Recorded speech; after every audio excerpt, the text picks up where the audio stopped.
I could not even walk. Like, it was so painful. Then I'm worried because like my bladder feels so heavy. I gotta use the bathroom. Like, I might have to just use it right here.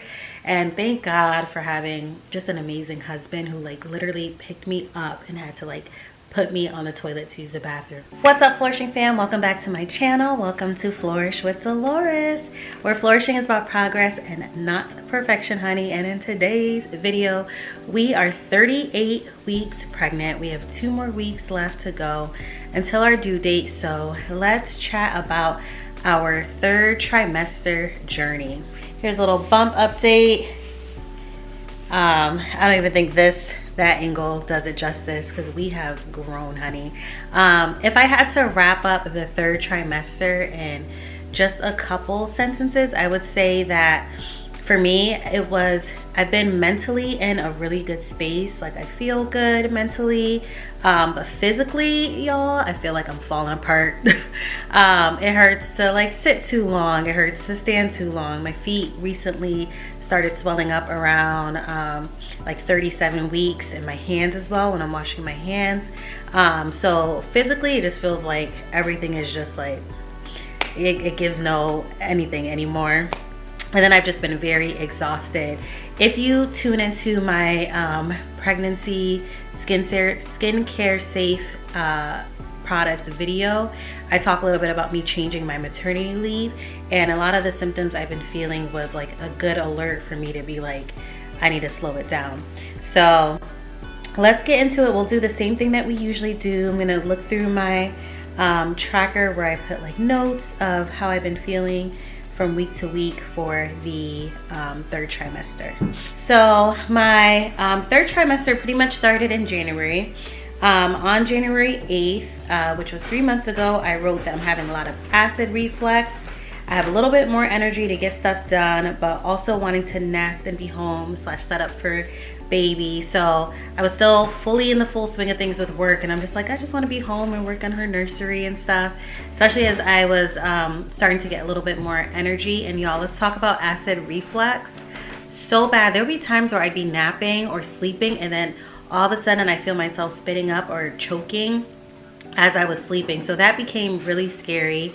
I started taking more Tums to kind of help with that, trying not to eat as late as I was, but really it's just been inevitable with the acid reflux. But sitting up before, like if I just ate instead of just going right back and laying down, which doesn't always happen because there's nothing that feels better than like eating a good meal when you're pregnant and going to sleep, but I'll take Tums or something to help with that. But it was definitely scary to be like choking in my sleep, and thankfully either Charles would be with me or like the coughing would wake me up. But that was definitely interesting experience, or that has been an interesting experience because we're still going through it. On January 11th, I wrote, I love ice cold water. And I put the orange juice hasn't been hitting the same because of the acid reflux, but I'm having a lot of joint and muscle pain. Then I put, you know, the round ligament pain. A lot of the things I was already feeling in the 2nd trimester, round ligament pain, back pain, especially as I was getting heavier, hip pain. And I was feeling a lot of movement from baby, which was really exciting. But you know, insomnia has been real. Here comes the acid reflux. I just had some cereal. But I've been having a lot of insomnia, but I will say one good thing is because I'm up at night a lot, my prayer life, my spiritual life, I feel like has gotten so much stronger because I feel like I'm in constant communication with God. I don't know if that also has to do with me carrying and, you know, wanting and praying for like a safe pregnancy, praying for protection over my family. But when I wake up in the middle of the night, I'm typically in prayer, talking to God, walking around our house, praying over our house. So that has helped a lot with the anxiety of just building my relationship with God. And then also I want that to pour into our daughter, with her just having like such a love for God, just like naturally. So that's usually one of my prayers, that she'll have a heart for God. So with the insomnia has also come like more quiet time with God, which has been a great blessing. I tried the belly band. I wrote about that. I did not like it. The belly band is like a strap that you put right under your belly to kind of hold it up to take some pressure off of you and help alleviate some back pain. But for me, it ended up hurting more. I don't know, maybe I got the wrong size or something like that, but it didn't work for me. But try it if you are pregnant and see if it does, because they do recommend it. For me, with my sciatica pain, what did help was getting on my stepper, which I'll link it below. It's weird, even though like it's hard to walk when you are like going through like an episode of sciatica, I don't know what it's called, but like when you are going through the pain, walking it out actually does help. So getting on my stepper a little bit more often was helpful to me. And I tried to commit to walking at least 10 minutes a day on the stepper, which was definitely helpful. I will say though, when I did have some there was like maybe 3 nights where my sciatica was so bad, where 2 of the nights, Charles, like I was trying to get up to use the bathroom and I could not even walk. Like it was so painful. Then I'm worried because like my bladder feels so heavy, I gotta use the bathroom, like I might have to just use it right here. And thank God for having just an amazing husband who like literally picked me up and had to like put me on the toilet to use the bathroom. And that, like, if marriage ain't a thing and partnership, that definitely was enough to prove it. But one of the first night that happened, I literally just sat there and cried because I just felt like I was just kind of stripped of my independence, and it just felt like a really low moment. But now when I look back at it, I see the beauty of having the partner to be able to help in that moment, because I don't know what I would have done, because I literally could not walk. Anytime I would try to take a step, like it would just be so painful. Like I couldn't put weight on my leg. So that's definitely been a pregnancy symptom that I did not even realize was a thing. It has definitely been a challenge. Baby girl is moving. Now her movements feel a lot more like stiff and heavy because she doesn't have as much room. Or before it was like little flutter clicks. Now it's like slow movement, like stretching type of thing. So that's what I feel her doing right now. And maybe she's eating the cereal that I just ate, or the fluids from the cereal that I just ate. I talked about how I feel really hot at night, like I'm in an oven cooking. So I like literally will have the fan in my face. And I talked about how I'm feeling a lot of baby movement. I put like a little smiley emoji, because I think that always, you know, reminds you of why you're doing this. You know, you're uncomfortable, but then when you feel the baby moving, you're like, wow, like this is getting real. And I know in earlier videos I complained about like not being able to see her often in the ultrasounds, because you only get 4. If your pregnancy is a normal, healthy pregnancy, you only get 4 ultrasounds. And from the 20-week one, when you're entering into closer to your 3rd trimester, that's pretty much it until you're 36 weeks. So it's like 16 weeks, like 4 months without seeing your baby. So I'm like, how am I gonna survive? But once I hit around 20 weeks, that's when I started feeling her moving. And although we couldn't get pictures of her, it just was reassuring to like feel her move and know like she's in there, she's okay, like everything is okay. So I think I just needed that reassurance, and that made me okay with not, you know, seeing ultrasound pictures, because I knew she was like active and moving and all of that good stuff. Another pregnancy symptom that came, I put February 17th, is drooling, y'all. Ooh, like obviously, like if you're really, really tired, sometimes like you'll wake up with a little drool, but like I feel like I've just like some nights it's like puddles of drool, and I don't know if it's because I'm so hot I can't breathe, or my nose would get really stuffy. I don't know what it is with drooling, but that's definitely been something that I didn't do before pregnancy that now I'm like seeing more often, which not a fan. On February 25th, I wrote about experiencing a lot of lightning crotch, which is when you get like a lightning pain down into your pelvic bone area. So that has not been super comfortable, because I'd be in meetings or talking to someone else and I'm like, because I would just get that like lightning crotch feeling. On March 1st, I wrote about having nosebleeds. So my nose, I don't know if it's the atmosphere, like the air in our room was maybe too dry, but I kept experiencing nosebleeds, and I've never experienced nosebleeds in my life. But my nose would feel really dry, and then I'd wake up in the middle of the night and blow my nose and like see a little bit of blood. So I started using my humidifier more, and that has definitely helped. I had probably only seen it maybe like 4 times throughout the 3rd trimester. So it hasn't been too bad, but it definitely was something shocking because I haven't experienced it before being pregnant. And I didn't even know it was a pregnancy symptom. So just the craziest symptoms, y'all. Third trimester, y'all, my appetite, oh my God, like sometimes I can't even help myself. I just want to eat everything. So third trimester is when I saw a rapid weight gain. My first trimester, I lost weight. My second trimester, I feel like I hit my pre-pregnancy weight. And then my third trimester, I gained like 30 pounds. Like between the eating and just, I don't know, I guess your baby's just growing at a faster rate. But I definitely had rapid weight gain. I started seeing more melasma. So I didn't get melasma on my face. Melasma is when all the hormones that are in your body just makes your skin darker. Typically happens more to women with more melanin, black women. So I have it on my neck. I have it from like my waist down. I have it on my armpits.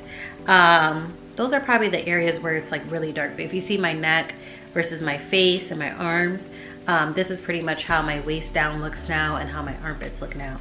So that was definitely interesting. Obviously my nose has spread more. Oh, she's like stretching. I think right now I'm having like a Braxton Hicks. That's like when your body's getting ready for labor and it's like expanding somewhat like a contraction, but it's not as like strong as a contraction. But I just feel like my body like doing this. We're almost there, y'all. Baby's almost here. But yeah, I wrote about like, you know, having to pee a lot. That is probably the number one third trimester symptom, y'all.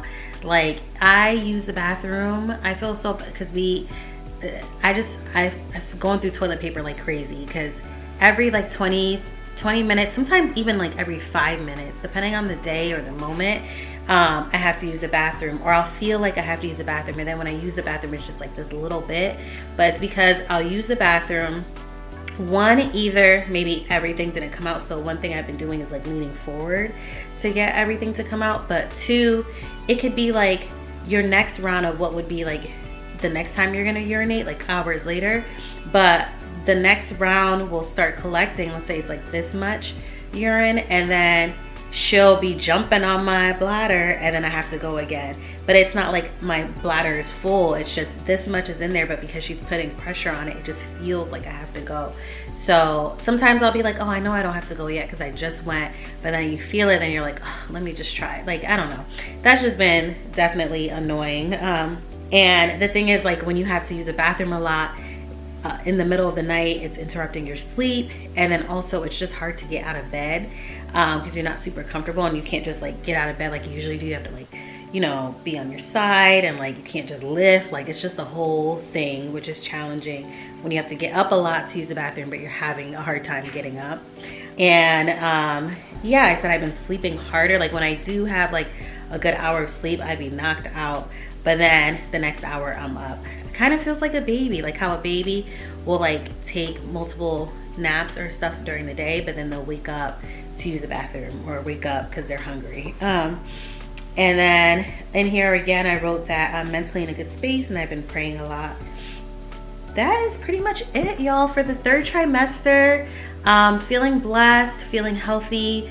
I love that I'm in a good headspace because I'm praying that that will lead me to combating any signs of postpartum depression. I started reading my fourth trimester journey just so I can prepare myself for the fourth trimester. Other things that have helped me mentally is we started doing things for her room very early. So a good tip that one of my friends gave me when I hit my second trimester was, hey, you know, first trimester you were sick. Second trimester, when you have a little bit more energy, start getting her room ready, start doing things while you have the energy, because you don't know what type of energy you'll have in the third trimester. So as soon as I hit my second trimester, we started emptying what used to be my office. We started decluttering, getting rid of old clothes to make more space for her. And then we started to get the room ready in terms of how we wanted it to be aesthetically, like her walls and all of that. The major things that we weren't going to expect people to purchase for us, like the crib and the dresser, we put that stuff up. So the foundation of her room was good. So by the time we had the baby shower and packages started coming in, and when we did the baby shower, we tried to do it not so late. We tried to do it like, I think 7 to 8 weeks before we were due. maybe like 7 weeks before we were due. But then the invite went out maybe like 2 months before the baby shower. So that naturally triggers people to start purchasing things off your registry. So now we're getting things like 3 or 4 months earlier, which was really great. And then Charles and I just made a commitment as things would come in, we're unboxing it, we're putting it away. And these were things from our registry. I was gonna say, even if we weren't gonna keep it, we still wanted to unbox, like, because you might get multiples, but for the most part, it's things off our registry. It's things we know we want or need. And then even with, because we did an Amazon registry, even if later on down the line, if we got a multiple or changed our mind about the specific brand or type of thing it was that we wanted, Amazon makes it so easy to return. So I think that was a huge bonus in starting early, unboxing things as it comes in, finding a space for it, deciding if we still wanted it or not. And then by the time we had the baby shower, where the more influx of things came in, then we were able to see, okay, we already have this one, let's put that in this return pile, let's unbox this. So things just were pretty seamless, and I think that helped us not feel as overwhelmed. So now we're 2 weeks out until our due date, and baby can come like right now, and we're ready. The room is done, thank God. The hospital bags are packed. We're just ready to go, and I think that's really helping me mentally because I'm not currently in clutter. I don't have like a super long to-do list. So that's definitely been helpful. My boo's walking by now. So definitely grateful for him and that support, and us just working as a team and having things ready to go, which is definitely helping my mental state. But that's been my 3rd trimester journey. Thank y'all so much for taking the pregnancy journey with me. There'll be more videos. I'll probably take a little bit of a, not probably, I will take a little bit of a break, but I'll definitely be back with nursery reveals and, you know, how we're doing and all of that good stuff. Just be patient with us as I work to regain my energy and also work to find what my balance is with how much I'm comfortable with sharing. But I definitely appreciate y'all being on this journey with us, and I'll see you in the next video. Peace. Oh, and don't forget, hit the thumbs up button, y'all, so we can grow. And subscribe.